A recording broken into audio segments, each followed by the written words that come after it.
Triple XP.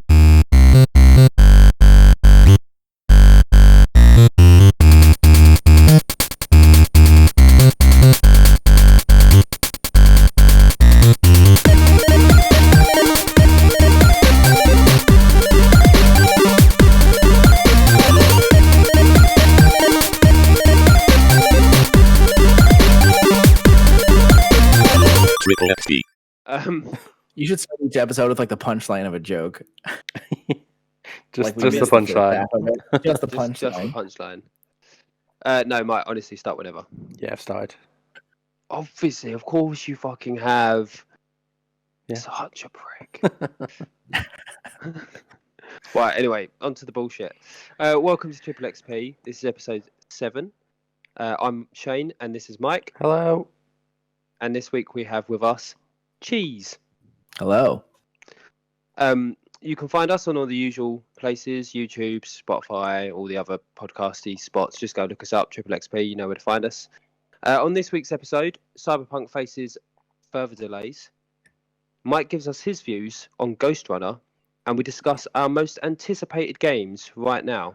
But first, and also the last team member of Triple XP, Cheese, who the fuck are you?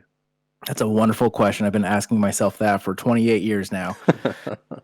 I'm Cheese, made out of cheese, or my lesser known birth name, Colin. But you can call me Cheese. I am a graphic designer by profession and a game lover by hobby, I guess. And today's Friday. I get married tomorrow. So by the time this releases on Monday, I may already be dead. So remember me well, please. When I first discovered your name was Colin, I got really confused because you don't look like a Colin at all. Do I look like cheese? I mean, no. You look more like a cheese than a Colin. I look more like a cheese. Yeah, that's fair. That's fair. What do I look like? Don't answer that. Tobias. Tobias. I'd say like a David. Wow, that's harsh. Nobody wants American name you can think of. Nobody wants to look like a David. The only David I know is my Asian friend, so I don't see how I look like a David, but I guess that works. I mean, I can't say that I know many Davids that are Asian. I don't know any Davids that are white. I mean, it's quite a common name in England. Well, yeah, and it's common here too. I just don't have many friends, I guess. I don't know. That's the proof of it. So you are a part of Triple XP. You're a team member, and you have got some skills that you bring to the table. What skills are those? That's a good question. I think graphic design. I think Max is the heavy lifter when it comes to that stuff. But if he's busy that day, you guys call me. I don't know. I think you're more. You create us the more serious stuff that we need, whereas Max just knocks out memes. Yeah. I mean, I feel like that's kind of how I started into the group, was by creating those memes of Aiden. I think that's kind of how you guys got to know me real fast. The memoirs. The memoirs of Ginger, yes. Great movie. It was a little edgy, but yeah, that's I think that's the only skill I bring, unless I'm missing something. No, that's fair. And I've got nothing else. No, that's literally nothing else. I've got one last question. Are you drinking, and what is it that you drink? I'm currently drinking water because it's only 4:00. Unacceptable. I'm getting married tomorrow, as previously mentioned. So is that not more reason to drink? I think it's more of a reason to drink after I'm married, but until then, it's water. Plus, I have to go pick up my wedding ring after this is recorded. They called me and like, you need to come get this. I'm like, shit, you're right. So I mean, that's pushing it a little late. Yeah, we just ordered it a week ago. Wasn't supposed to be here for another month, so I guess joke's on me. I have to wear a ring starting tomorrow. Well, should we move on to the news? I don't think there's anything else we can cover really about Cheese's life. I am bald, yes. Life I love of the fact cheese. that you're here the night before your wedding. Like, yeah, I can record a podcast then. Yeah, don't worry about it. It's not What like else anything important going on. What else am I supposed to do? Right, should we move on to the news? Yeah, sorry, I was mid drink then. So the news this week, we've got a few little tasty bits. Again, nothing super great, but we do have a few little tasty bits. Don't call them tasty bits. Tasty bit, a little tasty bit of news. 30 minutes So- of tasty bits. The first tasty bit is Cyberpunk has unfortunately faced another delay. Have you two read about this? Yes. Are you aware of this? Red is a very loose term. I saw probably memes before I saw the news. So do you know the reasoning behind it?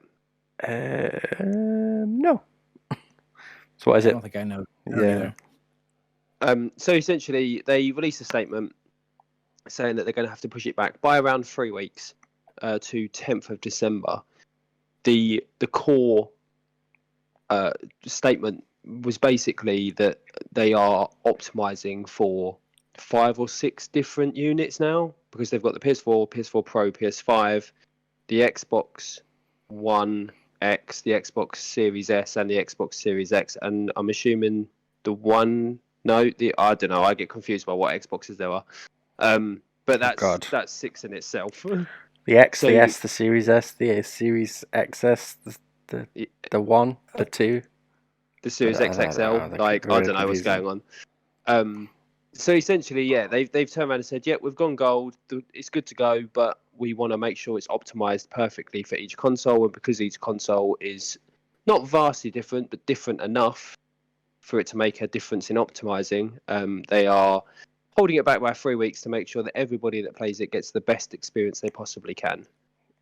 We How all are you guys? we all know whose fault this is. Whose fault? It's Stadia, isn't it? It's got to be. Oh yeah, Stadia's on the list Yeah, as yeah, well as yeah. one of the ones they're optimizing for. So I mean, just why? I mean, Stadia in it. It's what more is to be said, but I think they could have been dropped as like a list of things to optimize to. Yeah. It probably could have launched on time, as Jedi said in his stream the other day. He made a pretty good Yeah, point, so I wanted to bring that potentially. up. Stadia is the one outlier, isn't it? Are Yeah. you two? Without going into too much detail, because we are going to cover it later. Are you two excited about this game? Is it throwing a spanner in your excitement, having to wait another 3 weeks? I truthfully did not know the gist of the game until I asked one of my friends like 3 days ago. I was like, "Oh, it's Keanu Reeves, cool." Other than Okay. that, I didn't know much about it. So then I asked if it's basically Grand Theft Auto in the future, and he said kind of, but not really. So I'm a little interested, but it's not on the top of my list by any means. It'd be like one of those things that I'll play after it's cool. So what all of our listeners have just learned, Cheese, is that you've been living under a rock. I've 'Cause been it's been like- I've been living in between rocks. it's been a busy few months. It's like being one of the most talked about games of the last 6 months. Yeah, you and somehow that's why I managed don't to- care. Yeah, I think that's it's not like it's. I mean, to me, like Halo sounds more appealing to me than Cyberpunk 2077 or whatever year it's supposed to come out now. It's just one of those things where I'm sure I'll play it. I'm very easily peer pressured into buying games, as I think probably all of us in that group are. Like, Yeah, pretty Peer easily pressure for the win. So I think once it comes out and I see some gameplay, or if I just go to YouTube and watch the trailers that have been out for months, I'd probably be interested in it. I know we say this every week, but I'm pretty sure that's what the P in Triple XP stands for. Peer pressure. Yeah, for real. I think I'm in the Mike, same boat as Cheese. To be honest, I don't care about this game. Like, I know about it and everything, but I've not bought into the hype. Like, I don't know. What I've seen doesn't look amazing. Like the gunplay and stuff that they showed a while back just kind of looked not as good as what Doom has been doing, or like some of the shooters that are out there. But we should all be That's fair excited enough. as Ghost Runner. But we'll get back to that later. We'll get back. Yeah, we'll get back to our views on Cyberpunk in a bit. I mean, the big thing for me is it's frustrating. I know there's going to be a lot of fans out there that are going to be chomping at the bit to get to this game, and they're going to be very angry. But we know that Cyberpunk has gone through some mandatory crunch recently. And for me, like, if they're putting the time in to make the game as best as possible, great. Just hope they're all looking after themselves and that they're not pushing it too hard to ensure that it gets that little bit of extra optimization. At the end of the day, these are people working on this game. They're not robots. Yeah, I did see that they were receiving like death threats and shit like that, and it's just it's not fucking cool. Like, just get a grip. Like, it's a fucking game. And that doesn't make it doesn't make any sense to me. Like, if you are upset that they have to delay the game, then don't buy the game. Like, why threaten the very people that you're wanting to get a product from? It just seems so backwards in my mind that I don't understand that one bit. I mean, doesn't make sense. Absolute 100%. You're threatening you're putting a death threat to someone because they're wanting to give you a better product. I think I said in Jedi stream the other day, and I don't think Mike thought it was very funny, but like, if you don't like your mom's cooking, but you can't cook yourself, you still got to eat that food. So like, there's no reason to like threaten the person that can provide what you don't have and want. Just do it. Like, it's fine. Yeah, it's ridiculous. And as I say, I just hope they're all looking after themselves. And I'm sure when it does come out, those that want to play it and those that are looking forward to it are going to love it even more than if it had released on time, essentially. But I mean, I don't think there's anything else we can say on that story. So if we move on to the little handful of PlayStation stories, and don't worry, listeners, we do have an Xbox. We do have an Xbox story later, so you can not tell us, you can not cry about us sucking Sony's dick too much. Yeah, Ash. But God, Ash. No, there's a handful of free little stories here that I've plucked up for PlayStation. One that you've added, Mike, and then two others that I plucked out that I think are worth talking about. So we wouldn't normally talk about PlayStation Plus titles because it's just a monthly release. It's not massive news. But this week, saying that, I always look forward to PlayStation Plus. I'm like, oh, what day is it? Oh, it's nearly the 5th or whatever, which is usually the day they release. So I'm like, oh, what free games am I getting this week? So yeah, for me, it's like, it comes out on like a Tuesday, and there's nothing else happening on Tuesday. Yeah, so yeah. It's a little victory for each month. A nice little tasty Tuesday. Yeah, it definitely is. And the real victory for this month, though, is that they are opening the PlayStation 5 month with a free PlayStation 5 game, the one and only Bugsnax. Yep. Which, I mean, that's mind-blowing that they're doing that to start with. Yeah, I mean, they're trying to pad their PlayStation Plus memberships, probably, especially with people getting the PS5s. If they don't have PlayStation Plus, they better, because it's going to be cheaper to get PlayStation Plus than it is to buy that game outright. So you might as well just get PlayStation Plus. 100%. Exactly. Bugsnax looks great. I was just going to say that I think it's a smart move to, even if Bugsnax comes out and it's like a 6 out of 10 or 5 out of 10, whatever, average score it gets, it's a free game now, for day one users, essentially. Exactly. So, it's a smart move. And it will bolster those PS Plus title sales, the PS Plus sales, I think. Plus, you get all that collection of all the major PS4 games. So, it's just another plus on the plus on the PlayStation Plus conversation, they've also announced that Destruction All Stars, which is their like Destruction Derby online weird like battle royale-esque, I don't really know what it is, game that was meant to be coming out again launch day. It's been delayed till February 2021, but what they've actually stated is that they're delaying it. All pre-orders will get their money back, and they're going to make it a free PlayStation Plus game. So again, bolstering. Yeah, it looks like fun. I think they're going. We were discussing this earlier. Me and Mike were, and I think they're very much going down the Rocket League and Fall Guys route of, this is a game that's going to do well if you've got as many players as possible playing it. Yeah. So and Fall Guys was really the first one to go crazy with it. I mean, that caught on so quickly with their social media was fantastic, and that helped. But if they would have had like a pay for something like skins or something, they could have made so much money. Yeah. They missed out on that. definitely. But don't forget about Rocket League. That when that went PlayStation Plus 3, that blew up that game. Yeah, True. that was huge. That's when I started playing it. I guess I never bought it. Yeah. Yeah, I was one of the game people blew that up. actually missed it, and I was like so gutted, and ended up picking it up on a sale. But it was like one of my favorite games of of the generation. But again, coming out as a smart free move. game, it's a game I still play now, and it's been out for years. Exactly. So this is a really smart move by Sony. Again, bolstering those sales, bolstering the PS5 sales, bolstering the PlayStation Plus sales, and it's probably going to bolster that game. Because for me, and I don't know if you guys had a similar feeling, if you were aware of this story, but this says to me the pre-orders didn't do particularly well on it. Knowing that this game needs a big player base to do well, they've gone for fuck. We probably should pull that and tackle this in a different manner. Yeah, I mean, I remember when they showed that in the PlayStation Spotlight or whatever they call it, but it looked like it'd be really fun, but it was definitely not a game that I would pay for. Maybe if it would like drop to like $20 or something, like a couple months later went on sale or something, but it definitely looks like it'd be a fun game with a bunch of people. I just would not pay full price for that game ever. But this is the thing. It was dropping at a 39. I think it was the $39 release price or $40 release price. But you're releasing it alongside the likes of Cyberpunk, Valhalla, Spider-Man, Demon's Souls. Like that game is never going to do well in that market alongside those other titles. no, I Yeah, agree. that's the game your parents accidentally buy you for Christmas because they didn't know what it was.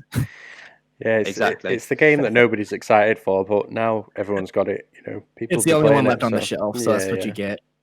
But now everyone is excited for it because we're getting it for free. That's it. Yeah, it's So- piqued my interest in the game. To be fair, because now I'm getting it for free. I'm going to play it. Yeah. So we'll probably all play it together. To be fair. Yeah. 100%. It'll be a triple XP game night. Yeah.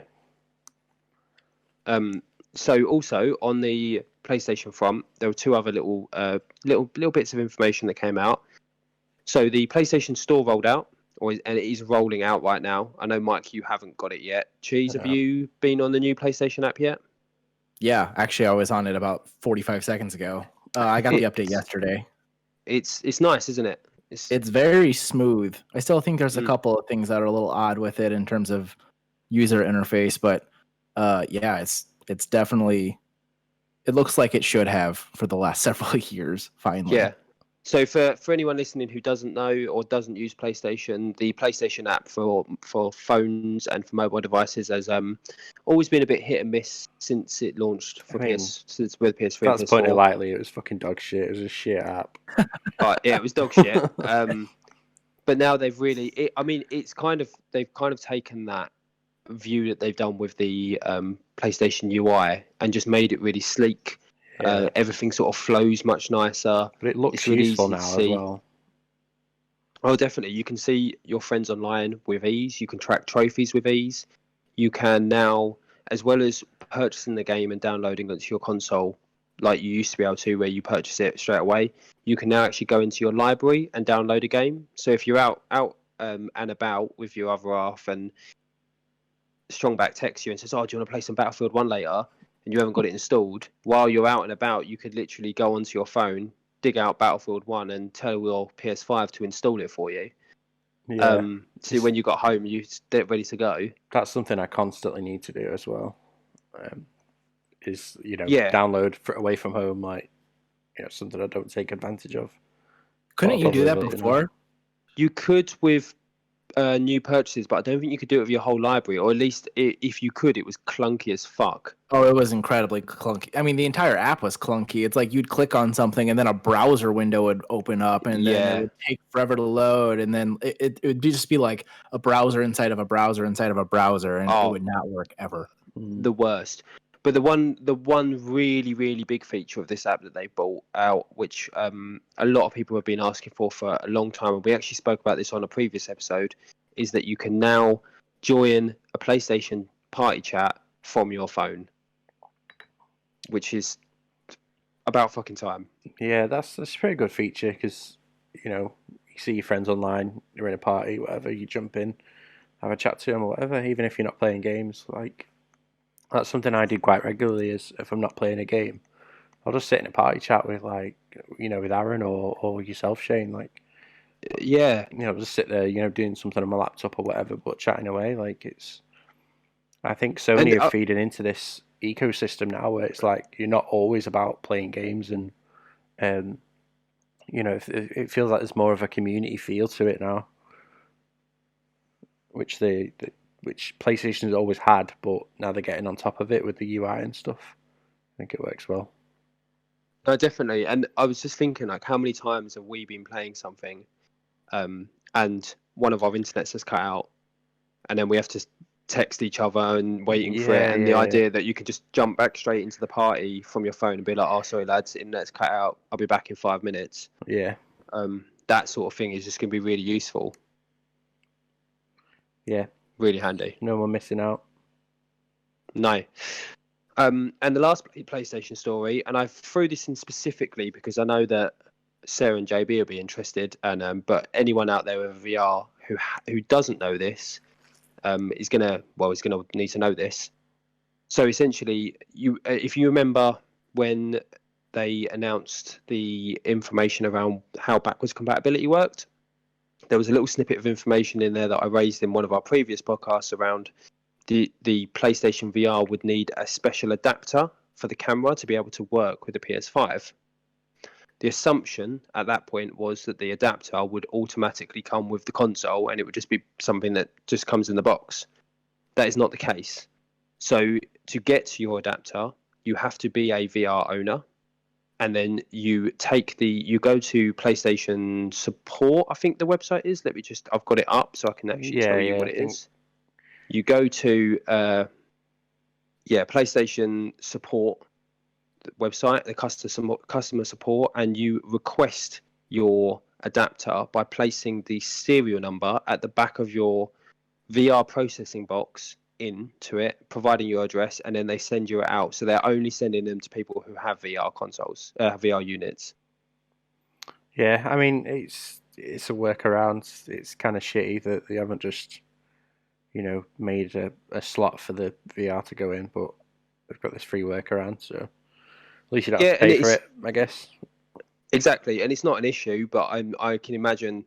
I know that some of my friends I've spoken to weren't aware of this, and I imagine there's a lot of people out there that aren't aware of this, and they're going to go and buy a VR, or they're going to dig their VR out, go to plug it, and then go, "Oh shit, where is it?" Not realizing they have to order it essentially from Sony for free, and they get it sent out to you. Yeah, it's just kind of a faff, innit? It's just like, yeah, I mean, I'll order mine, but it is a bit of a faff. Like with the Switch controller, for example, like when that had drift, and then you could just send it back for free, and it was just a rigmarole, and I just ended up buying a new controller just because I just couldn't be asked doing that and going through all that process. But yeah, I think it's a workaround. It's free, whatever. That's my opinion, anyway. Yeah, pretty much. Cheese, you got anything to add to that? I mean, you're already paying like an extra $300 for a VR. They should do everything they can to make sure you can use it on your next system. Yeah, and that's exactly what they're doing. Just you've got to go put a serial number in. It's not a big issue. And I say I only included it because I knew there'd be some people out there that don't know and would want to know, essentially. So I don't know if you know this or not, but because I don't really read much into VR because I don't have one. But does the HD camera, the new camera that they're selling, doesn't work with VR? No, you need to use, and this is where the adapter comes in. So the HD camera that works with the PS5 is essentially appears to be a streaming camera only. Right. It doesn't work with the VR, and what it looks like is because if you look at the connector for the PlayStation camera into the PS4, I don't know the type of connector, but it's like a big square connector. I don't know the name of it. And what it's looking like is the new HD one is a USB connector. So hence why the adapter is required for you to be able to plug in an old camera. Right, yeah. And that camera would work with the VR headset because it's all to do with it tracking the lights and the way that the camera works. Sony got some crap for the connection on that webcam or the PlayStation camera for the PS4 because it's it's a unique connector. It's not used for anything else. So that there you go. makes That's why I don't know the name. it makes it totally useless for any other application, because I know when I was getting into streaming on a PC, I didn't have a webcam yet because of COVID shortages, but I was like, there has to be a way to turn this PlayStation camera into a webcam, and there's no way to do it because it's not a USB Type-C or whatever. It's just a Sony connector. And so Right, they yeah. screwed everybody over with it. USB Type Sony. Yes. Yep. And that's Literally. typical Sony though too. It's like when digital cameras came out, they decided to do the Memory Stick Pro versus the SD card. It's just Sony being Sony. Yeah. Yeah, but at least they're rectifying it now. They've looked, because they could charge people for the adapters. They could put them out and say it's a $10 charge. But no, they're sending them out for free, so can't complain too much really. Oh, we'll complain anyway. Yeah, I mean we will. Our Better final believe it. story. Our final story is an Xbox story. Yes, we have an Xbox story. Yay! So Ooh. That one guy in the back. A couple of weeks ago, there was a rumor about Sony holding a digital launch event for the Series X and Series S, and they now have confirmed said event. So this is from Dual Shockers. There's a statement on here that reads, on November 10th, we invite you, players of all identities and backgrounds, console generations and devices, skill sets and tastes, to celebrate, connect and play together. We invite you to grab your device of choice and play alongside Team Xbox, your favourite creators and our partners right from your homes around the world. We invite you to take a glimpse behind the scenes of the next generation of games, hear the stories of people who make them and play along with them. The stream will kick off across YouTube, Twitch and Facebook at 2 p.m. EST and 11 a.m. PST. And so it's essentially just a little digital event that they're holding to kick off the next generation and just share with their fans some of the things they've been doing and some of the things that they can look forward to in the next generation, and just ask some questions and listen to some stories from some of the developers. Really, it's a nice little touch from them. Yeah. I mean, yeah, that's It's cool. not- You yeah. know, it's more like behind the scenes stuff, which is always cool to watch. So I think it's a good thing for Xbox because, particularly in the last generation, they did at times suffer from a bit of a disconnect from their audience. yeah, for sure. And I This think last that- generation, they've fought hard to like get back to Yeah, and this point. this to me is them going, you know what, we know we've had that disconnect before.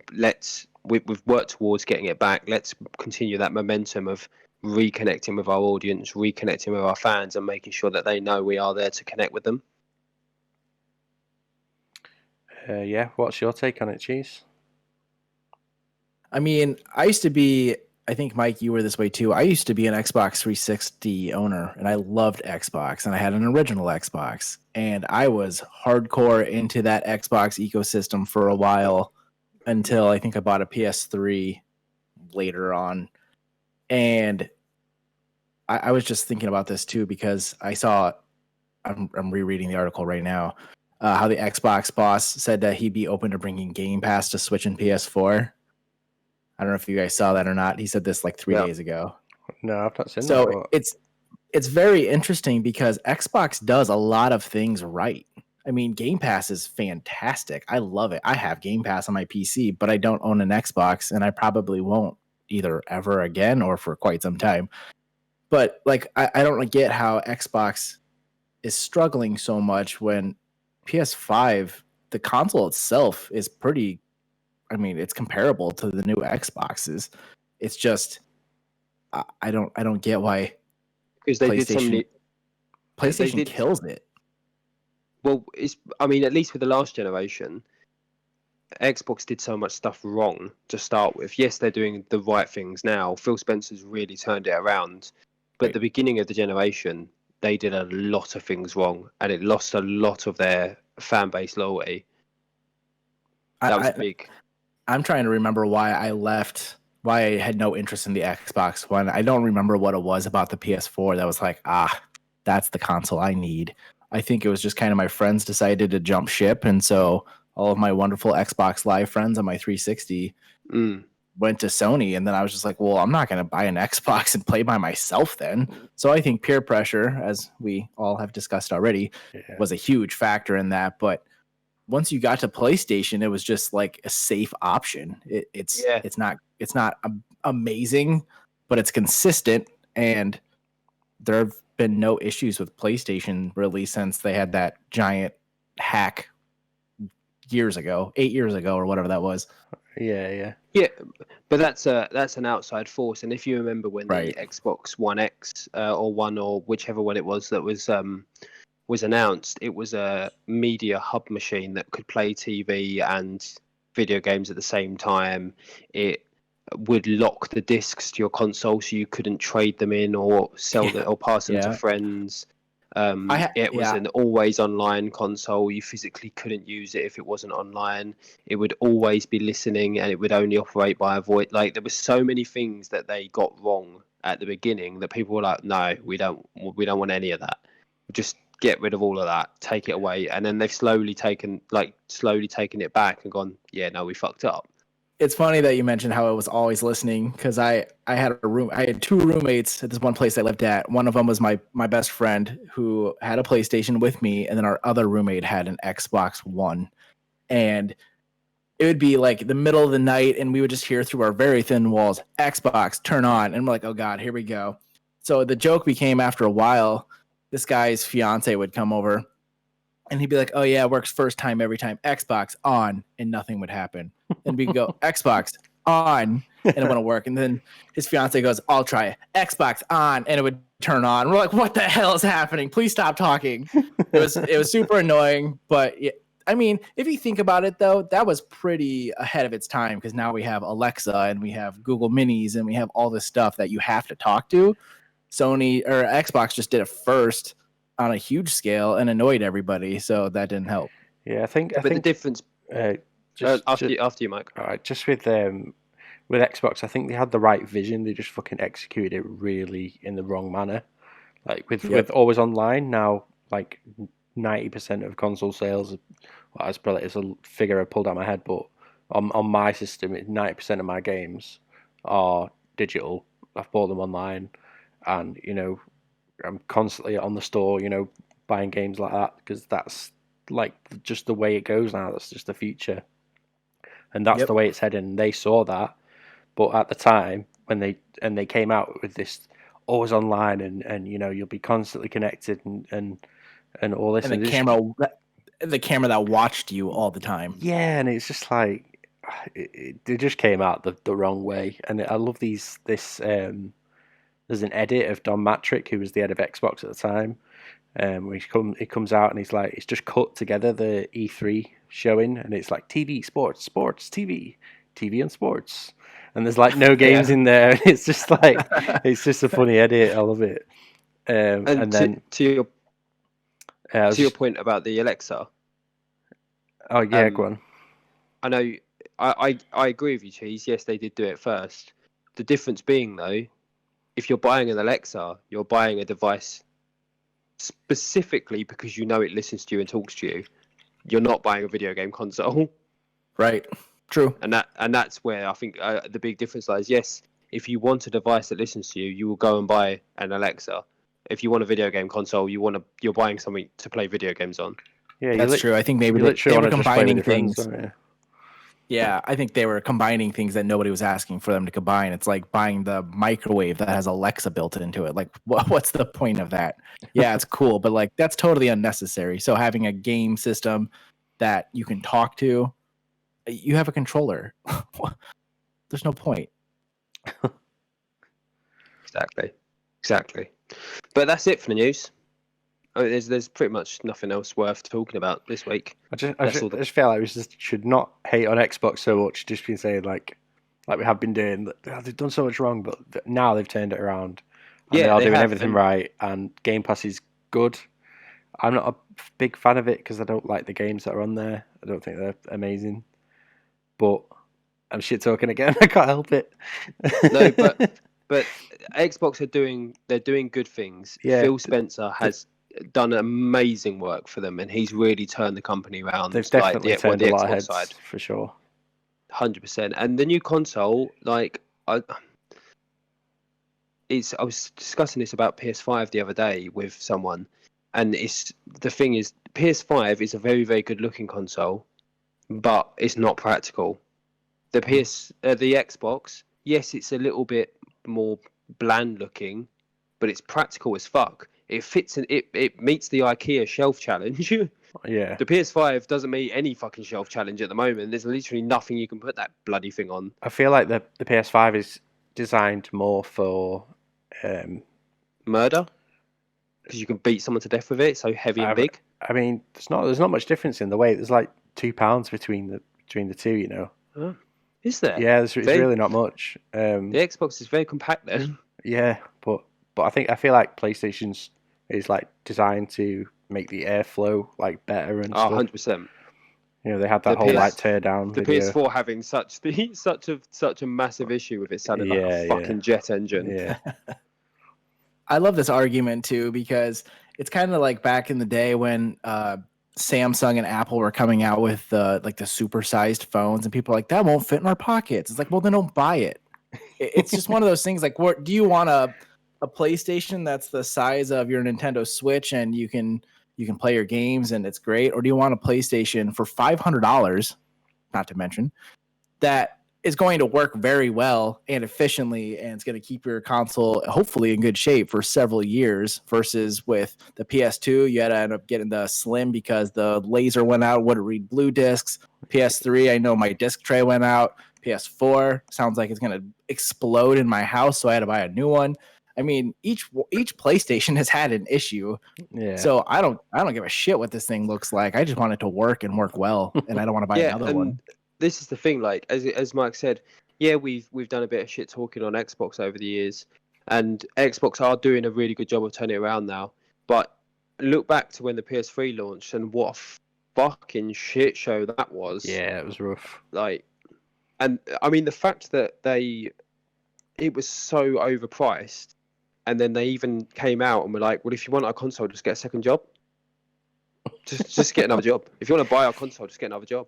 You'll never be able to play it because you'll be working 2 jobs. But you know, if you want to buy it, just earn more money. Yeah, that was pretty much their mentality in the PS3 launch, which is obviously not the mentality to have. That's why in that era, like a lot of us were 360 players. Like it was just a better console, and we'll kind of float to that, I guess. Like because I've changed between. And Halo is still pretty new. I think Halo 2.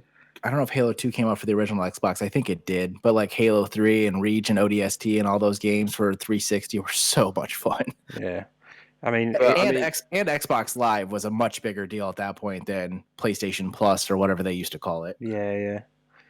I remember Xbox Live being like a big deal. What pulled me to Xbox at the time, because I was firmly a camp PlayStation, and I've gone back to that now, but I switched to the 360 because that was the better console at the time.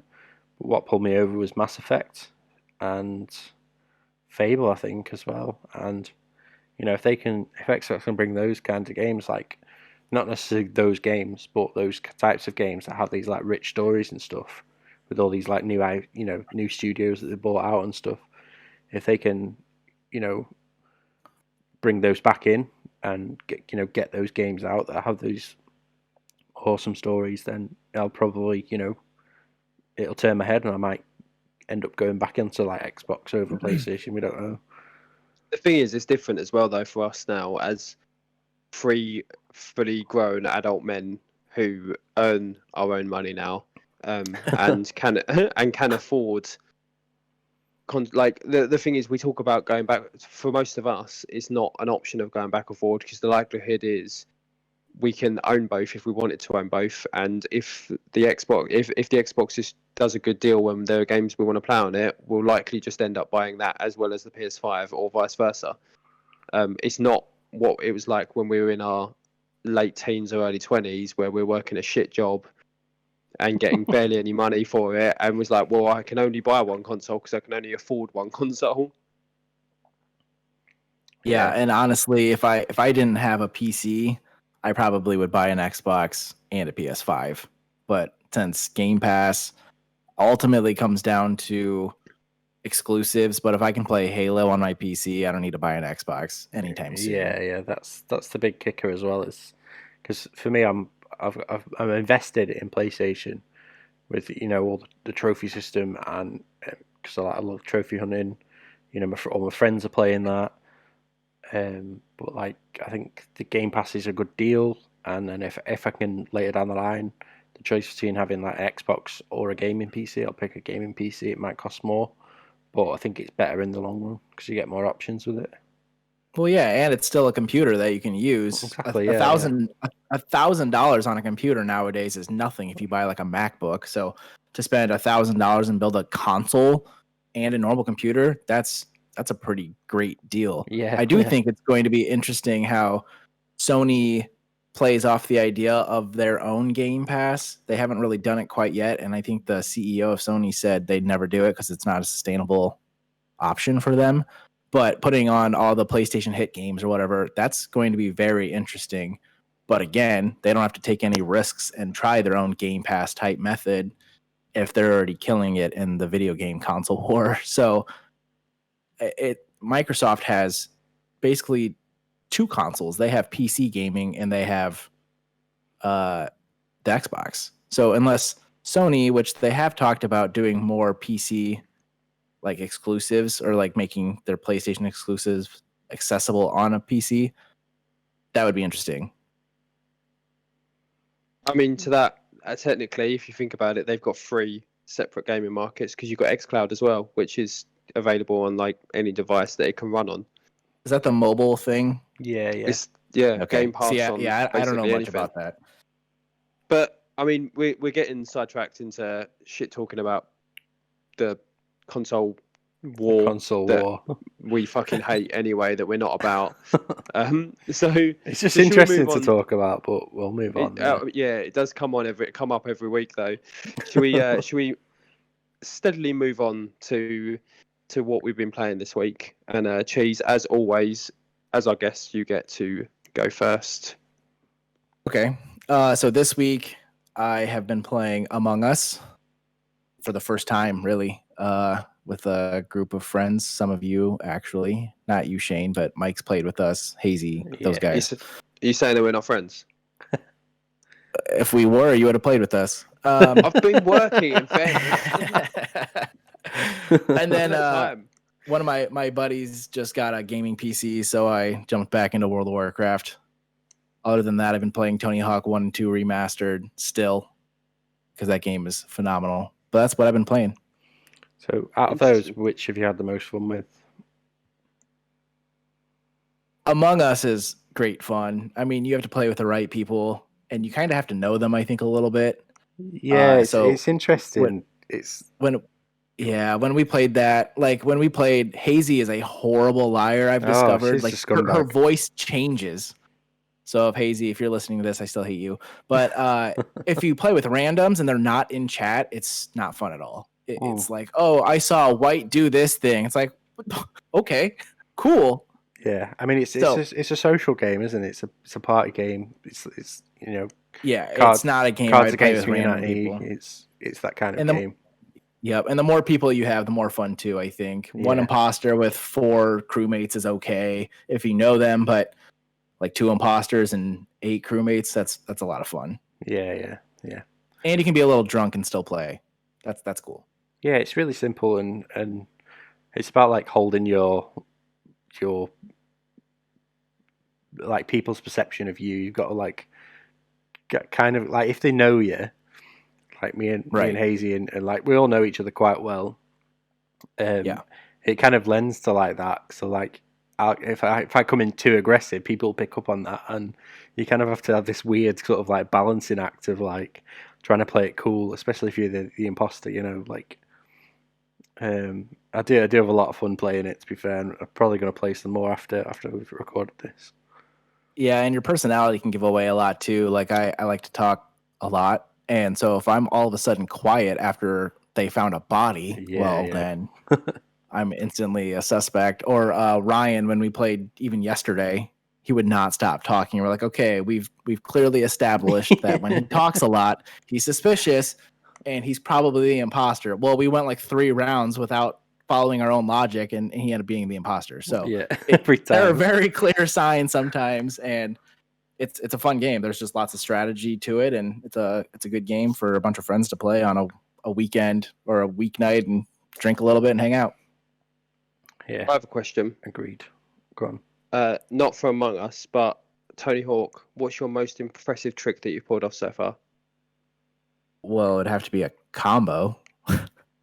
I've pulled off a combo that was like 1.5 million, I think. It was an ollie. It was 180 points. I did a single kickflip, and that was it. It was awesome. Perfect. Perfect. Mike, should we save yours till last because you've got Ghost Runner yeah, to we go can through? do. Yeah.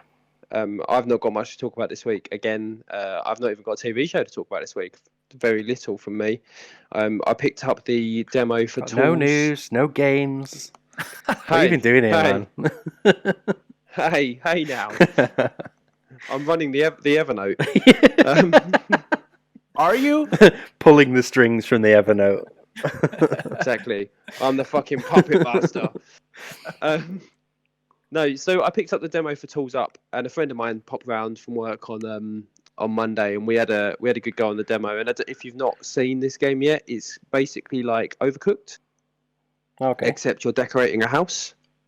So it's up to 4 player, and it's just a manic time-based game where you've got to like rip wallpaper off walls, rip up flooring, and then put down new flooring and paint the walls all within like a 5-minute window. Oh, okay. It's pretty good fun, to be fair. It's a bit mad, like you slip over all the time, and I think the 3rd mission we did was the whole house was an ice rink, so you're sliding around trying to put this paint on the walls, and it's got to be done in a certain pattern.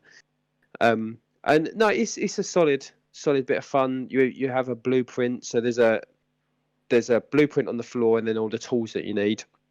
One of you can pick up the blueprint and look at it, but all the time you've not got the blueprint in your hand, you can't see what you're meant to be doing, so you have to try and memorize it and then run around doing the things. And as you're getting stuff done, deliveries will arrive. So like the carpet man will arrive and deliver a carpet, and then a paint guy will arrive and deliver some paint. So you've got to try and find the rhythm of what needs doing first so that you can get it done quick enough.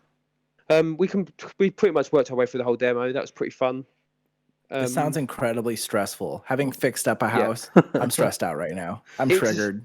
It's as stressed out as Overcooked. So yeah, it will end marriages, basically. Or in your case, your marriage won't start, so don't play it. I won't play it tonight. I'll be all right. I think these types of games, just to jump in there. That, like, these party games are like, you look on Twitch, everyone's playing Among Us, they're playing, Phasmophobia, they're playing all these types of games, like social games, and I think they, becoming really popular in a minute. Excuse me. That's 2020 for you, isn't it? It's that's another. Everyone's craving that social element, and people that wouldn't normally be involved in video games are now wanting to get that social element from video games. Yeah. But there's people at work who have been playing Among Us who don't touch video games ever. They have no interest in them normally, but because they can't do anything and they're stuck at home, jumping on an iPad or jumping on a tablet or a computer and playing a quick game of Among Us with your friends, it just becomes super appealing. Are you guys in lockdown again? We're in a tiered lockdown, so depending on where you are, depends on how locked down you are. Okay. Yeah, we're in a bullshit kind of lockdown where nobody listens, and like, cause we're tier 3, but everyone's just carrying on like everything's fine. Whereas That's how it is here. Everything's on fire. Tier 1. We're tier 1 where Right. I am, so Right. we No can need pretty to much show just off, do everyone. It's all good. No, the other game I did pick up recently is Ni no Kuni: Wrath of the White Witch. It's a game I have played before, but it's currently on Switch This was on sale, wasn't it? It was like £7 for us. Yeah, UK it's on guys. Switch for £7. That's an So I steal. absolutely adore that game. Last time I played it was on PS3, so well into 7-8 years ago. So I thought, fuck it, I'll pick it up. Especially for the Switch, it's the Pokemon game that doesn't exist. Like Yeah. that's what everyone wants Pokemon to eventually be, is what Ni no Kuni is. This long, really impressive, really engaging story about a young boy who captures monsters and makes them fight other monsters. I mean, there's more to it. There's quite a deep, dark story. Yeah, but ultimately, it's essentially the a gameplay, Studio Ghibli game, isn't it? yeah, Right, it's made by that. Level 5, and the Studio Ghibli did a lot of the artwork for it. They did the storyline for it. Yeah. And if you're knowledgeable on Studio Ghibli films, or know much about Studio Ghibli as a whole, they're all of their work has a dark undertone to it anyway. I mean, if you look at things like My Neighbor Totoro, which is one of their films about a like giant raccoon style creature hanging out with some kids, when you start looking into like where they sort of get their information from and what it's based on, the Totoro himself is like a deaf spirit that helps take people to the afterlife. Yeah, they And always it's have all that like undertone really of like fucking death dark. and yeah. And the Ni no Kuni is exactly the same. Within the first few minutes, there's some quite like shocking stuff that happens to the main character's family members, and he's basically trying to save his own family. And bearing in mind, he's quite young; he's only like 10 years old. But yeah, he goes out as a 10-year-old, goes out to another world, captures monsters, and then gets them to fight other monsters. So it's basically Pokemon, but better. And that's pretty much all I've been playing this week. So not much from me, but I know, Mike, you've got quite a bit to talk about, particularly with a brand new game.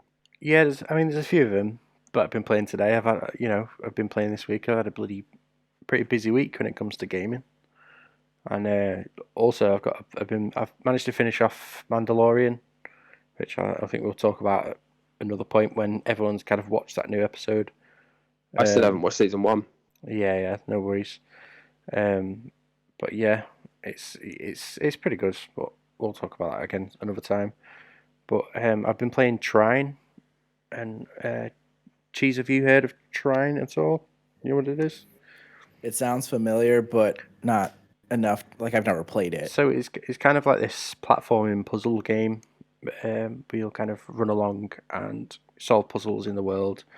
But you play as 3 separate characters. So there's a wizard who can like create boxes and platforms and things, and you can do like the sort of physical platforming, puzzle solving, and then you have a knight who tends to do a lot of like the killing the monsters that attack you and stuff. Then you have like an archer rogue type, like a thief. She'll like swing around. She gets a lot of movement. But I've been playing it with Ellie, and the first thing we did was try and kill each other as soon as we fired it up. So it just became this game of trying to fuck each other over while also trying to solve the puzzles and collect all the collectibles. But it's a lot of fun. I've had a lot of fun with it. I've also been playing Hades and Ghost of Tsushima again, the Legends mode, the new multiplayer. Cheese, did you play Ghost at all? Nope. No. I reckon you like it, you know. Yeah. If you I don't know if you're into open worlds, and there's quite a bit of platforming though, so I don't know how you'd fare with that after watching your Uncharted streams. I got through all of those games though. Took me a while, but Yeah, I survived. yeah, we got there in the end. I just remember like every time I tuned in, you would just jump in at a random wall, just like It happened like 10 times. That was it. But yeah, I've been playing the Legends multiplayer again. Like I talked about it the other week. It's just a lot of fun, and I'll be done with it in a few weeks. Because it'll get boring quick. There's only like 4 maps, and you just replay them. But the gameplay loop is so fun. You know, it might be more than 4 weeks before I'm stop playing it. Hades again. It's it's just this perfect little like roguelike. If you hear that term, you think, oh, you died, start again. I don't know if you've played many roguelikes. What do you Not think? massively my cup of tea. Yeah, well, Yeah, same. Not really. I die in any game as it is. yeah, so it's that like death thing that puts you off, right? And it does with me with a lot of them. But I play quite a few. I can't help but pick them up, because it's just the chasing that kind of like that victory. And Hades does it perfectly. But if you die, it becomes more interesting. Like when you die, the story develops every single time. So Interesting. So if you don't know what it is, it's set in ancient Greece with all the gods and all that, mystios kind of that setting. You are the son of Hades, the lord of the underworld, and every time you die, you'll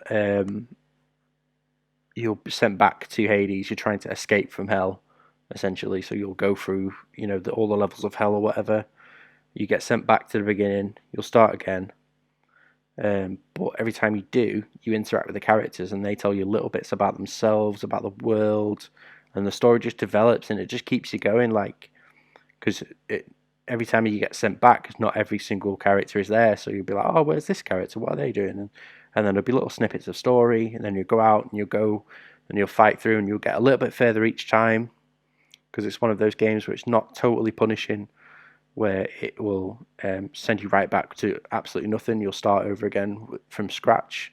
You can level up and progress, like a bit like an RPG, and it's that kind of like element that keeps you going. It's like, oh, I've not lost everything. I can carry on and I can get a bit further next time because I've leveled up. I've got all these gems or whatever, and I can carry on. I'm just going to take a little sip of wine. So I'm getting a bit thirsty. Means you're talking too much. Yeah, exactly. More drinking, less talking. Yeah. So I played the first 15 minutes of Wolfenstein as well. 50 minutes might not sound a lot, but Wolfenstein does this amazing thing where it sets you off as BJ. Help me out here. That's it, Blazkowicz. BJ Blazkowicz. Yeah. And you wake up in a hospital bed, you jump in a wheelchair, you pick up a gun, and then you just scoot around, like just great opening game, like just shooting these like Nazis. It's fucking brilliant. Like I've not played much more than that because I've been, like I said, like just fucking game hopping like crazy. Like I love the fact that that opening mission is just even being like at this point technically disabled will stop BJ from killing Nazis. Absolutely nothing will stop him. He's just a pure Nazi killing machine. And I'm really excited for you to get to through that game. There's some bits later on that I can't wait to talk to you about because they are so fucking mental. Right. Oh, okay. So I'm gonna have to finish it then. Yeah, 100%. Okay. Yeah, I will do. Because usually I'll play a game for like a bit and be like, okay, that was fun, but I'm gonna play something else now. No, get through the story. There's some great story moments that are just like, what the fuck is happening in this game? I'll do it. And why I'm saying that is because I've been playing Ghost Runner, and I can't think of playing anything else but Ghost Runner at the minute. Have you heard of it? Do you know anything about it, any of you? I know nothing apart from what you've told me so far, so nothing. I was going to say I've heard of it, but again, that's it. Right, I think it's. I mean, he's not heard of Cyberpunk. How would he have heard of this? Yeah. Whoa, okay. Right, so if you are looking forward to Cyberpunk and you're gutted about this, this delay, if you pick up Ghost Runner, it has the setting, the Cyberpunk. You're a fucking cyberpunk ninja set in this Tron-like world.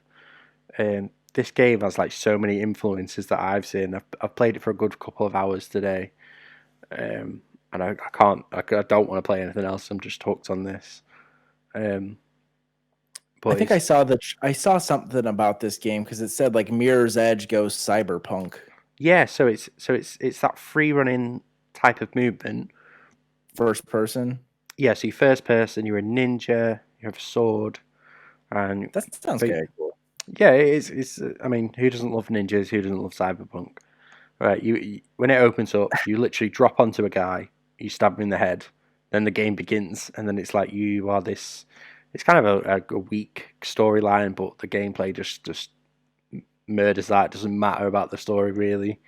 I mean, it's keeping me going. I'm still going through it, but it seems very basic, a very like a story of revenge because you're this robot cyber fucking ninja that's lost his memory. So the first thing you do is drop into this guy and kill him for no reason. This just defenseless guy, and then as you go through, it's like this not Tron like, that's the wrong word, but cyberpunk like cityscape. So it's like a tower that you're climbing. So you can free run across walls and hop across like ledges and things. You can rope swing. There's a lot of like free movement, very very similar to Mirror's Edge, like you said, Cheese. But the one thing that is like it draws so much from for me is Doom, like Doom Eternal specifically, because it is hard. Like you like I described it before to Max, and by the way, Max, buy this game, buy it, buy it Peer now. pressure. Peer pressure. Yeah, so Max, do it, Max. Do it. do it. Right, so you're free running, and like I was saying, it's like Doom, so it's very difficult. Like, there's a lot of difficulty spike to it. Like I think in the first level, I died like 102 times because there's a counter at the end of the level. But it's about learning the run and the route. But every time you get shot by an enemy, you'll die, like instant death. If you don't hit the bullet with your sword, which is fucking near impossible. But apparently I got a trophy that I did it 5 times in a row, and I was like, what? Because it's so hard. Because yeah, it's like a timing thing. But once you die, you instantly restart. You just press triangle, you're right back to where you started, and you do your run again and again and again and again. You get a little bit better each time, and it kind of feels like what I imagine it feels like, because I am really slow at talking, at playing games. It feels like you're a speedrunner and you're just trying to get this run, to complete the game or complete the level and get every kill like as quick as possible. Because it is all about like momentum and speed and like accuracy. And if you haven't got it, you'll just die and you'll start again. But yeah, it's just, I described it to Max. Max, buy this game, Max. Peer pressure. As like a mixture of Super Meat Boy, which, if you don't know that, it's like an indie game where you'll just do a little run. You'll like jump through platforms. It's like a 2D thing. It's really good. A mixture of Super Meat Boy and Doom. But if they had like, I need to pull up the exact tweet, but buy this game basically is essentially what I'm saying, and that's it. I can't stop playing it. It's got my hook. It's got the hooks in me. So yeah, buy this game. You heard it here, folks. Buy the game. Buy the game. Just buy it. Peer pressure. Buy the game. Peer pressure. Right. Anyway, should we move on? Yeah, let's move on before you start whispering down the microphone again and freaking everyone out. Gee, that's the worst than my whisper singing at 3 a.m. I imagine you're correct. Yes. Yeah, I mean that's pretty creepy, to be fair. Nothing is worse than that, mate. Yeah, you don't want to hear it, Cheese. You don't. So I kinda anyway, let's do, It was one of the first like real gaming nights that Hayes experienced with us. Was me whispering a whole new world to her down the microphone at like 3 a.m. While we were Is that playing Friday the 13th as well. Yeah. Well, you got to freak people out in that game. It worked. It did work. It's So a great anyway, game. moving on to our third segment the finale of the podcast, our segment 3. So this week we're talking our most anticipated and also least anticipated games. We're coming into a new generation. We're in 2 weeks for America, 3 weeks for the UK for both consoles to be out. So we thought it'd be a good time to, as part of our countdown to the next gen, to cover our most and least anticipated titles. So we'll stick to the usual format, Cheese. You've listened to the episodes, so you know we do a little bit of a round robin. Yep. We'll work our way round the group and discuss. We'll start with our. Maybe we'll change it up and we'll start with our least anticipated. So I think that will be interesting to start there, and we might have an honourable mention at the end as well. So your least anticipated game. What is Okay, it? so this was pretty easy for me. It is 100% Demon's Souls. I cannot play games like that. I am terrible, and it's not a new. I guess it's a remaster, right? So maybe. Well, I think it's it's more of a more full remake, and it does count because they are re-releasing it as a brand new £70 title. It's not like they've gone, oh, here's a 20 quid game because we've redone it. Okay, So well then I'm sticking with my answer. Demon's Souls. I played Bloodborne one time as Mike watched me struggle through this game. And I had never played any game similar to that style before, really. And I had always wanted to. I was all excited. I was like, oh, there's so many games that I can play now. And Bloodborne just destroyed me. I could not get past the first. I don't think I even made it to the first boss. And I tried for hours, literally hours, death after death after death. So Demon's Souls, by far, I'll watch people play it, and I will never touch it myself. My second one, that's a new game, was Cold War, Call of Duty Cold War, but I think Mike's going to talk about that one. Ugh. Okay. Well, I mean, we probably shouldn't go into Bloodborne too much again because I will just go on about how I smashed it. Blah blah blah. Not listening. Not listening. But I mean, it's interesting that that's your least anticipated because it's not my most anticipated, but it's a game that I'm very excited to play, having played through Bloodborne now. I mean, and least anticipated, probably not the best way to put it. It's the one game that I know I'm not going to play under any circumstances. Like, I have no reason to buy it. I have no reason to download it or play it or any. Like, there's no reason I will play that game. So, if anything, least anticipated is actually underselling it. It's more like you don't want it to exist, full stop. I mean, I have interest in watching people play it. I watched Jedi play through Bloodborne, I think, almost the entire way. And that was interesting to me. When he played it, it looked easy. When I tried to play it, I wanted to throw up all over myself. Oh, same. So, when I watched you play it, it was awful. It was a bad time. It had to be entertaining for you to watch me suck because you probably felt better about yourself. So that's a good thing. But nope, not doing it. Not worth it. I'd rather play literally any other game in that release lineup than Demon's Souls. And it's hard to say. Demon's Souls. I've actually set myself the target of completing it by January 1st. So a month and 11 days. Wow, great.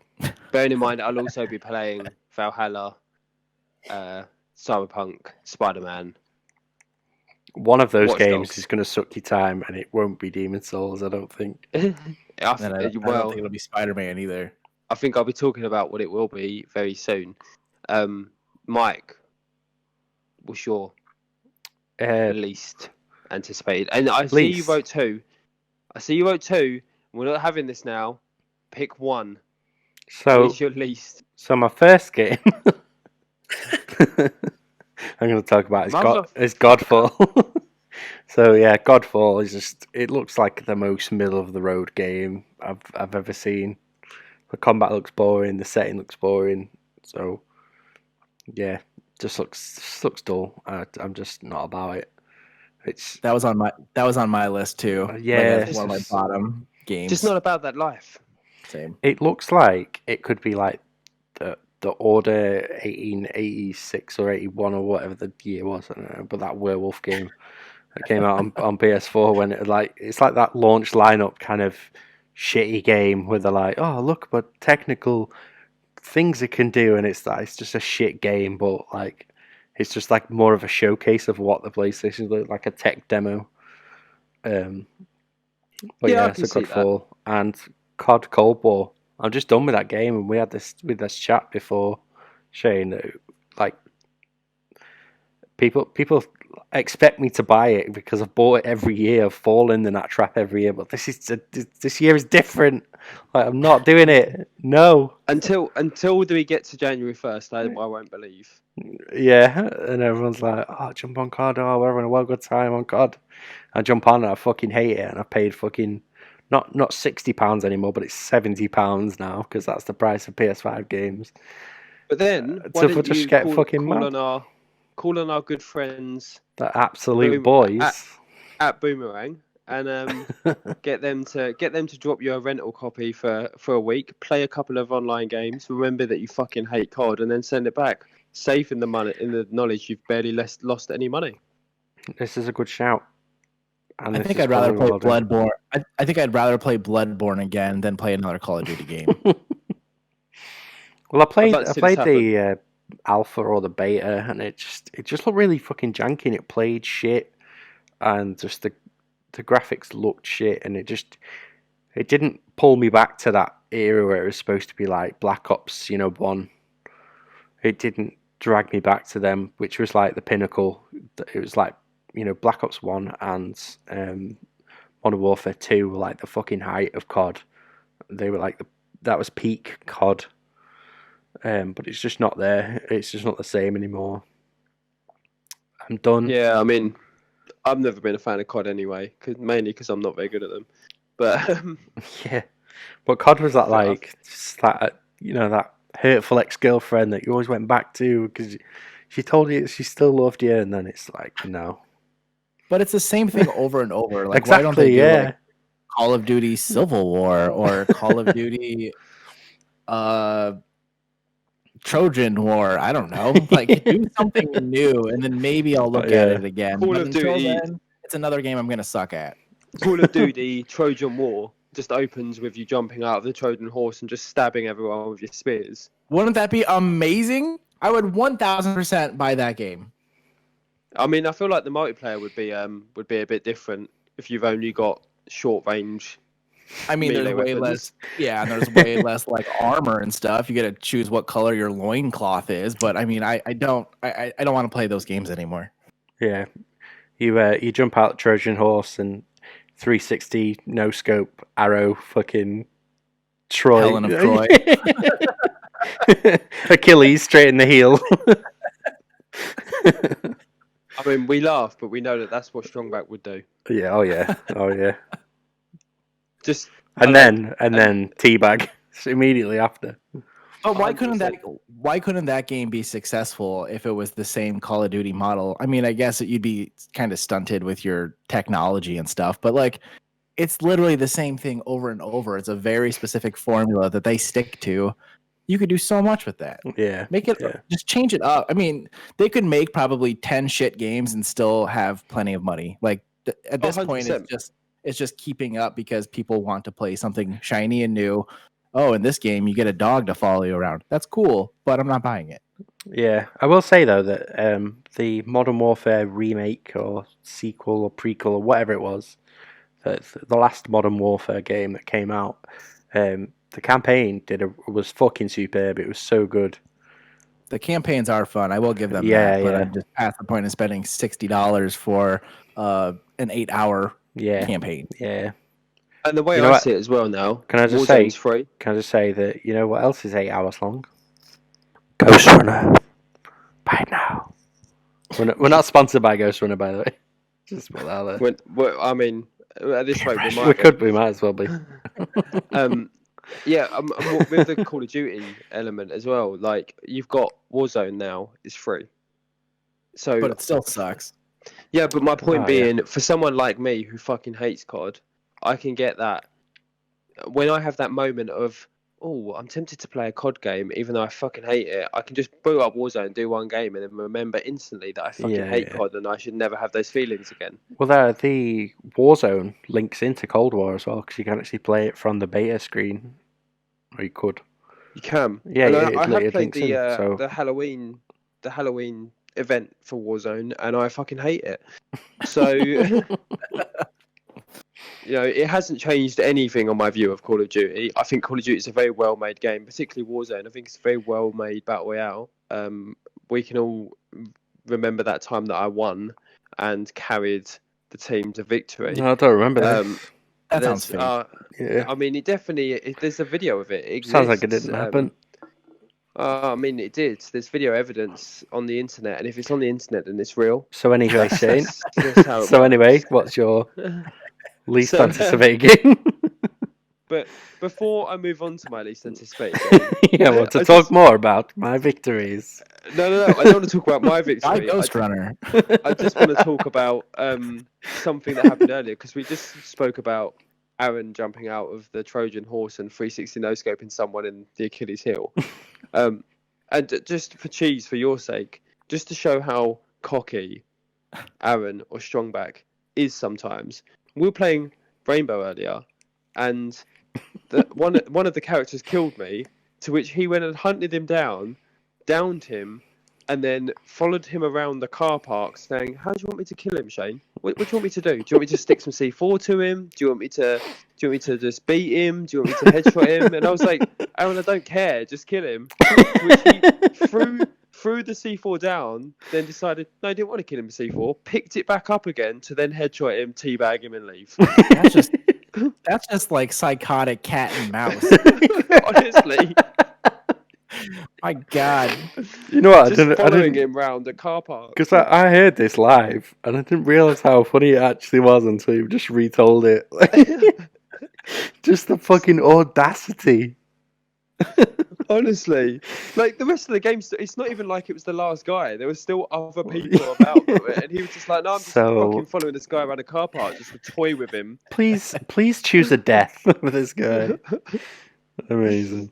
But anyway, my least anticipated game. Well, we touched on it earlier. Actually, it's become Cyberpunk, and it's an odd one because it wasn't my least anticipated game 6 months ago. It wasn't my least anticipated game 12 months ago. I had the luxury of being able to go to the Eurogamer event. I spoke about this previously in London last year, and they had I say it's behind closed doors, but it was open to the public. You just had to queue up. But a behind closed doors event for Cyberpunk, and it was like a 45-minute playthrough. So like they a had someone behind open doors. Yeah, and they had someone at the front of they had this female was at the front of the stage. She explained what was happening in the game, and then there was a guy sitting at the front playing it. Whether he was playing it or was pre-recording, he was just looking like he was playing it. Who knows? But either way, I watched that and I came away from that thinking, yeah, no, I really like this game. I'm really, really interested in this game. Like, I'm very excited. I like what they've done with it. I like the way it looks like it's building. Since that, which was September last year, and now, we've seen so much from Cyberpunk. We've seen so many of these Night City wires. There's been so much stuff about it. You can't seem to escape it when you're looking through video game news. It literally every single week, it's up there as being a piece of news. It's had 3 or 4 delays, which I'm not complaining about delays. I understand why, and I am all for delays happening if they need to happen. But it just feels like it's been going like that. I've had so much of the word Cyberpunk imprinted in my eyeballs now that I've just lost interest. I just don't care anymore. Just done with it. Can I ask a question? Yes. No. Okay. Anyway, That was the end of that. since I don't know anything about Cyberpunk, why is it such a big deal? Is it like a massive multiplayer or like a massive story or both? So have you played The Witcher 3? No, but I am familiar. So it's by the people that made that. Okay. And it's So it's a massive story. It's a massive RPG story set. It's a first-person game set in a futuristic cyberpunk-esque world, and it's got Keanu Reeves in it. Is there any online multiplayer? No, Probably not to my not. No. knowledge. So this is just like one of those games where you can sink like a couple hundred hours into and not be bored. Supposedly. Interesting. That seems It's- like a lot of hype for some. Okay, I guess I don't want to play this game even more now. It just I think the hype generally comes out of how good Witcher 3 was. Yeah, I think but, that's where a I mean- majority of it comes from is The Witcher 3 and just how well received that game was/is. I should probably start with that game then. Plus, it's cheaper, so I guess I'll see if I like you it. can get it for and like then, you can literally from get it there. for like £6 on the PS If Store. If you and get it on the there's a PS free Store, upgrade, I think, isn't there? so yeah, if you get it on the PlayStation Store now, you can get the Game of the Year edition for a tenner. And next year they're releasing. So it's not got an upgrade yet. It's just going to be boosted. But next year they're doing a full, like ray tracing proper upgrade to it for PS5.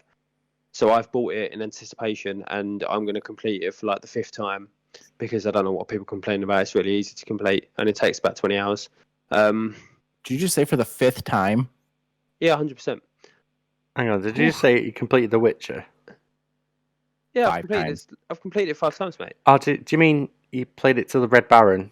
No, the Bloody Baron, and then you. Then Yes, then, Spoiler awesome. alerts. and then The- then the that's the game final the game boss, just innit? restarts. Yeah. That's the Oh final yeah, boss me of Bloody too, Baron. mate. I've done it about Yeah, 4 or yeah. 5 times. Yeah. Yeah, Yeah, me complete it, mate. too. Yeah, complete it, mate. Don't know what you're talking about. But have you played Ghost Runner? Peer pressure. Oh, be a pressure. Buy Ghost Runner now, sponsor. No, there's a character and a story part quite early in the game, within like the first 10 to 20 hours, and it's before the rest of the game really opens up, and quite a few of us get to that point, and All then of just for us. some All reason, of us. all of us get to that point, and then for some reason just restart the game. Nobody has And- completed this game. Well, apart from apparently your sister, but no one Well, else yeah. has completed this game. Oh, JB so has. JB. It's, I'm it's adamant basically there if you're is none. thirsty for Geralt and or Geralt, then you know you completed this game. But if you're not, then I'm So adamant Bloody there is Baron. no more game after the Bloody Baron. no, That's the end. That's it. It's just So- done, innit? So Completed it. anyway, that's why Cyberpunk is going to be such a big deal, or is such a big Yes. deal. Okay. Yes, Thank you for Basically. answering And- my question in a very long format. that's okay. It does. I mean, it does look good. To be fair, We but, only do yeah, long format here. accurate. But yeah, that's my least anticipated game. Moving on, Cheese, your most anticipated game. This is literally the reason I'm buying a PS5, and that is Spider-Man Miles Morales. Ghost Runner.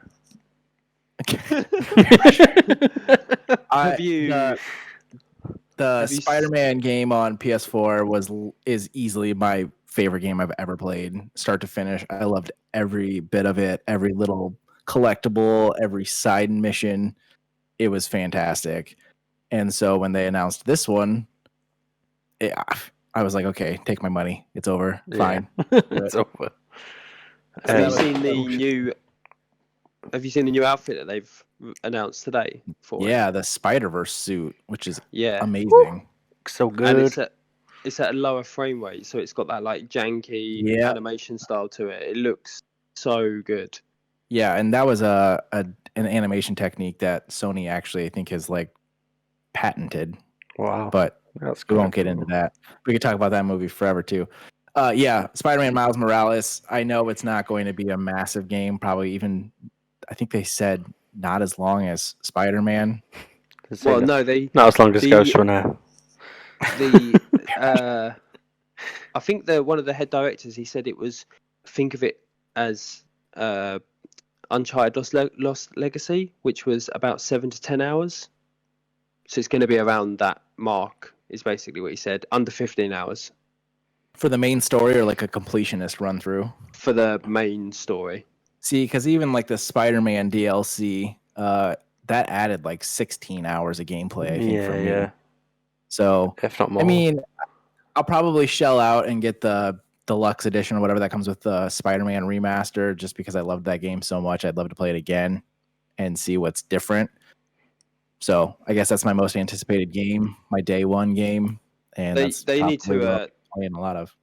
They should rename the Spider-Man remastered to just Spider-Man recasted. Yeah, yeah. Spider-Man 3. Exactly. No, I mean Miles does look good, and it's top of my rental list from the boys at Boomerang to See, and we don't send out. really- Shout out to the boys. we don't really have rental here anymore. I mean, we have like a video store where you can go and rent them, but like nobody does that anymore. But we don't have like the Boomerang you guys do. We Do you know- basically buy games, or we have Redbox, I guess. I was going to say Redbox, yeah. But You can do it hasn't night by Redbox night. hasn't Redbox like shut down or something now, or they've shut down a lot of their sites? I'm sure recently there was a thing about Redbox shutting down loads of their sites. Not that I'm aware of. I know most small towns, at least like here in Iowa, there's at least one Redbox at like the dollar store, so people can rent and return movies. But we don't really have a rental. And the thing with Redbox that sucks is like when you get a game like Spider-Man and you have like a 50 gigabyte download plus a patch, you've already wasted an entire night of playing just with it installing to your system. So Yeah. that So sucks. sorry, just to. I remember there being something that I heard about. So December 9th, 2019, in a statement, Redbox says it's permanently transitioning out of the games business. So it only does movies now. Oh, that's what you meant by closing down some other. Yeah, I thought it was closing down, but it's not. They've just stopped doing video games. Oh, like- well, Probably because most Then I people are have like, I even less fucking love option." this game. I'm going to keep it. Yeah. Yep. It's true, because then they buy it for like a used rate and then it's a little bit cheaper. No, that makes sense. I honestly didn't know that because I don't even go to Redbox anymore. But that means I even have fewer options to rent a game. But with Spider-Man, Yes, easy. I don't think I'll we pre-order have. it. I don't think we have many options. It's just the one we do have, Boomerang, is just extremely good. Yeah, it's really good. Buy Boomerang. Go. Peer pressure. I mean, all of our listeners in the UK should definitely join Boomerang. It's well worth the money. It's worth a shot. But instead of, again, we're not sponsored by Boomerang. Moving on, Maybe we should be. maybe. Mike, your most anticipated Well, it's Bugsnax, isn't it? Bugsnax. Bugsnax. It's the only game. It is the one. It is the one game that everyone will play. It'll have probably the highest completion rate because it's free on PS Plus, and that tends to do a lot for those kind of like trophy hunters. You watch it have trophy difficulties that are on par with like Demon's Souls. Oh, imagine. But that game, it just looks just so different and so weird and wild and Mental. yeah, it looks like an indie game, but you know, it's I guess it's AAA. I guess I don't know. It looks Mm. adorable. Yeah, it looks like yeah. you're like, oh, I'm a little strawberry. Look at him. Like, It's- you're gonna have a fun it- time, like looking around and pointing at them. And if you have kids, they'll probably like watching you play. Yeah, and this is a Yeah. big thing, and I know it's obviously going to potentially be big for you, Mike. But I was talking to Ryan about Bugsnax earlier today or yesterday, and he was saying that the fact it's coming to PS Plus is a massive thing for him because he was going to have to buy that game anyway for his little one. So the fact that he can now put that money into another game or into something else and know that she can play Bugsnax without him having to shell out a penny is just from a parent, especially in these COVID-19 times, that having that game that your kids can play safely and know that they're safe and comfortable, and it's not a game that's going to be filling them with sex and violence and rock and roll. Yeah. All those Rock bad and roll and things. Demon Souls. Yeah, it's a great little number, and it does look extremely fun. Yeah, this I mean, this would be great for my kids, but my son, who's like the biggest gamer, out of probably all of us, including me, will want Spider-Man Miles Morales. I know that's already on his radar, and you know he's 8 years old, and he platinumed Spider-Man the first one. I just sat there and watched him play it, and then occasionally I'd dip in and be like, oh, you need to do this with a challenge, or but he finished the game on his own. He played for the whole thing on the normal difficulty, and I just sat there and watched him, and that was, I just supported him along. And it's going to be the same for Miles Morales. But I think Bugsnax is going to be one of those games that he will play. It's it's Cloudy with a Chance of Meatballs, the game, and it just looks like it's like a weird mix of Cloudy with a Chance of Meatballs and like Trover. If you ever played that game, I know you did, Shane. 'Cause I remember watching you stream that, and I streamed it as well. I streamed it. Oh, I don't remember that. Didn't watch that. Sorry. But yeah. But anyway, it just has that kind of like weird sort of humor about it. I mean, Bugsnax. What else can you say? Is there multiplayer for that? I was actually just looking that up while Mike was going through, and I can't find any information to say that there will be a multiplayer. So I've got a feeling there won't, and if there is, I feel like it'll be couch co-op because it's got that very family fun vibe about it. Yeah, definitely. Yeah, I agree. But yeah, I mean, it does look adorable and mental. And When does the- I mean, we all know my view on things that are fucking mental. I love it. When does the PS5 come out for you guys? 19th of November. so I So get 5 days. All right, no need to show off, cheese. I didn't know that. was Mr. America over here. God, invite you on and you show off. That's the issue, though. Most of my audience is in the UK, so nobody's gonna watch me play anything. No, literally, you'll load up Spider-Man. Everyone's going to be ignoring you because they don't want to see it. Yeah, except for those few kids, I can't get one yet, and they'll be like, "Oh, I want to watch Spider-Man." That's depressing. I'll It's stop. alright. Just play Bugsnax. Yeah, I'll just play Bugsnax. Then I'll get even less viewers.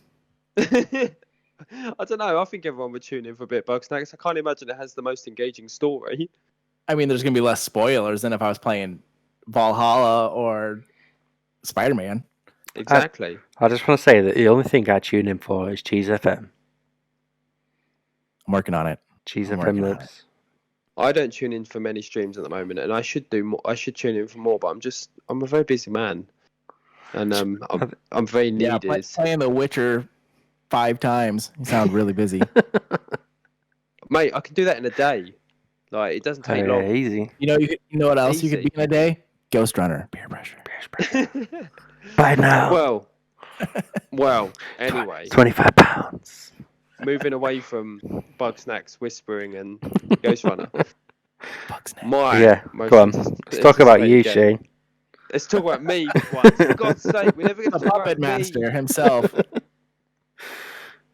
We didn't get to talk about my Bloodborne story. Didn't get to talk about the time I beat Again. the Call of Duty story. God. No, but seriously, it's Valhalla for me. I've had these two weird situations with Cyberpunk and Valhalla. I came into Cyberpunk extremely excited for it, and I've come out the other end going, meh. Valhalla, when it first got announced, I was like, meh. It's probably just another shitty Assassin's Creed game. It'll be okay. I'm not that bothered. The more I've seen of it, the more aroused I am by the concept of everything involved. It's the Vikings, really- isn't it? It's the beards. The The Viking axes. setting is incredible to start with.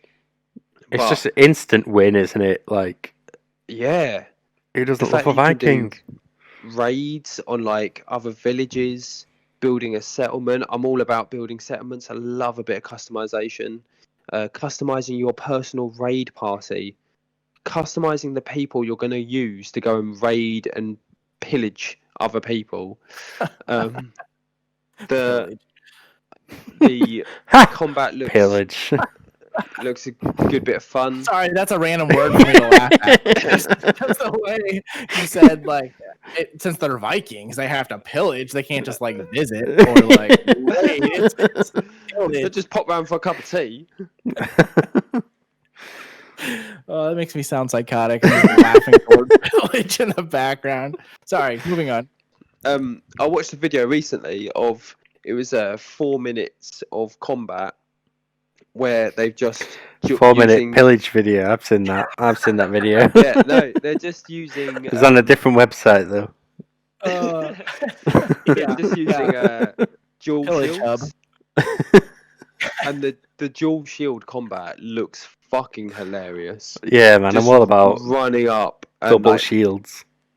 yeah, just beating people with a shield, and then when they're on the floor, using the edge of the shield to cut their head off. It just it's unnecessary, but in the best kind of way. Hashtag Shield Hub. Exactly. Pillage hub. So yeah, I mean, as I say, it looks like they've really thought about how they can improve this one. I enjoyed Odyssey, but it was just too over bloated for me. Some of the stuff I've seen, it's just very bloated. But they've cut down the side quests. They've changed up the way that the map works. There's more. They've made it so it's more exploring. Apparently the side missions. I was watching a video the other day. Apparently the side missions are hilarious. So what they've done is the main campaign is very somber, very Vikings, very murder and pillage. The side missions are apparently a lot more comical. So I saw 2 that they showed, and one of them was a mission in which you had to collect a certain type of mushroom to pass to a woman in prison so that she could fart so much that it would gas out the people in there. And another one was you took a load of mushrooms and then you got really high on drugs, like because the mushrooms were obviously laced with something, and you Mushrooms. They're still Simon mushrooms, yeah.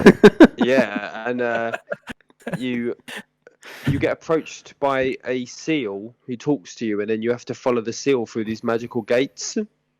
Like it takes that really fun, dumb element to the side. Just go do some dumb fun shit as a Viking, while at the same time murdering and pillaging everyone. So yeah, that's my most anticipated. Yeah, I just want to go back to you mentioned Odyssey. Yes. That is a game a lot like The Witcher that I've played multiple times, and I just want to point out that I have climbed Zeus's butt crack 3 times. I've dangled on his dick 3 times. I've taken 3 separate pictures, and that's all that game is to me now. It's just that on repeat, so I don't play it anymore. It's frustrating. It was a great game. It was just so fucking bloated. Well, yeah, because unnecessary. Right, shit. I've been watching Jedi. He was on, a few episodes ago. I've been watching him play this game, and it's just like, just the more I watch it and the more I see of it, like the more I hate it in a way, because it just feels like this over bloated game. It's like, because he was like, I remember watching him, and he was just looking at this question mark. I was, there's a question mark there. I'll go there, and I was like, mate, if you're excited about question marks, this is the game for you, because there are about 1,000 plus. Yeah. Like, there are so many places to visit, and we were kind of laughing about it. And yeah, it's just this kind of over bloated game, and it feels like that you can't progress in the story because you have to, like, it feels like a roadblock in the leveling system. It's weird because 100%. And one of the things that the developers have said this time round is that they've taken out a lot of the unnecessary guff that over bloated Odyssey. But also, and I don't know if you saw this from your playthroughs or from watching Jedi, is that the armor in Odyssey felt pointless because you got hundreds of pieces, like you were constantly getting new armor. Yeah. And what they've done with Valhalla is go the opposite way, and they've said that they've really cut down the amount of armor because they've gone for quality over quantity. So now you're going to want to cherish that armor a lot more, and the armor you do find will be more impactful. But they've also made it so you can make customizations to your armor. So there's like rune slots and there's abilities you can add to them to upgrade them and things like that, which I think is the right move, because the amount of shit they had in Odyssey was, it gives me a headache thinking about it. Yeah, I mean, it's like when it comes to like the launch lineup, it's potentially one of the most solid games out there. It's Valhalla, like. It's definitely one of the strong, especially as a full AAA title. It's one of the strongest ones that we've got set up. Yeah, definitely. But yeah, sorry if you can hear my dog barking in the background. She's going nuts right now. It's okay, but I think that's pretty much it for this week. I think that sums us up, really. Sums up the episode. Do you want to say anything else, Cheese? You got anything else you want to add to that conversation? No, not really. I'm one of those people who Get it off your chest, Cheese. I have not played much of Assassin's Creed at all. I've played the second one halfway through like 3 times, and I'm at that point again, so I should probably finish that before I consider getting Valhalla. But Creed games always look like a lot of fun, but I've just never played them. Fair. That's my contribution to Assassin's Creed. Fair enough. Yeah. Well, yeah. In that case, then, Mike, do you want to do the round up, the close off? Yeah. We're calling this now. Yeah, we'll do it. That's the end of the episode. Yeah. So basically, we come out every Monday. You know how it works. We're out on all of the best podcast places. YouTube, Spotify, Podbean, all those good places. Find us there. Hit subscribe, like, comment. The comments are like pretty important to us because it's the only feedback that we get. So it's if you're very important. Yeah, I mean it's not, but if you feel like commenting, if you've got something to say, then let us know, because it's one of the only reasons we know that. Well, it's one of the only ways we know that you're actually watching or listening. Yeah, exactly. Yeah. But we do receive like quite a bit of feedback in Discords and stuff like that, and group chats that we've got going on. But yeah, we've also got a blog that comes out every Friday. Oh, yeah, forgot about the blog. The blog is good. Have we put out today's blog episode? I don't think we did. We've got a very special, because our blog writer this week, Ryan, is very busy. And JB has taken the reins, so he's put together a very special piece for everyone this week. In typical JB fashion, if you know JB. And so on the theme of all the cyberpunk talk and all the witch talk, it's in line. It's very in line, yeah. And we'll leave it to you to pick it up when you. We'll probably link it in the description below. Yeah, bearing in mind this episode we obviously recorded on Friday, so although we haven't released the blog post yet, by the time this goes out on the Monday, the blog post should have been out for a good 2 days. Yeah. So it will be out there. Hopefully you'll have read it before you get to this point and you know exactly what we're talking about. Yeah, I mean it should be out Friday, but it's a little bit different this week, so we'll figure it out. It'll be there. But yeah, that's it. I think we're all done. Let's call it an episode. Well, that is it. Goodbye. Goodbye. Bye, Cheese. Bye. Triple FT.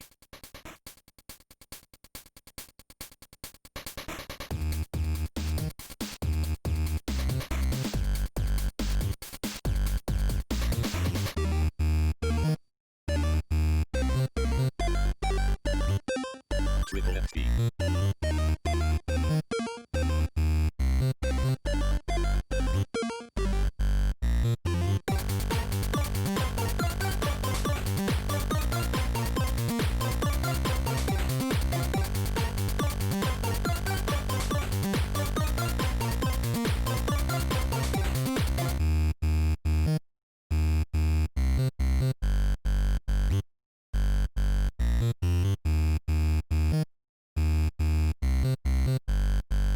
Triple FT.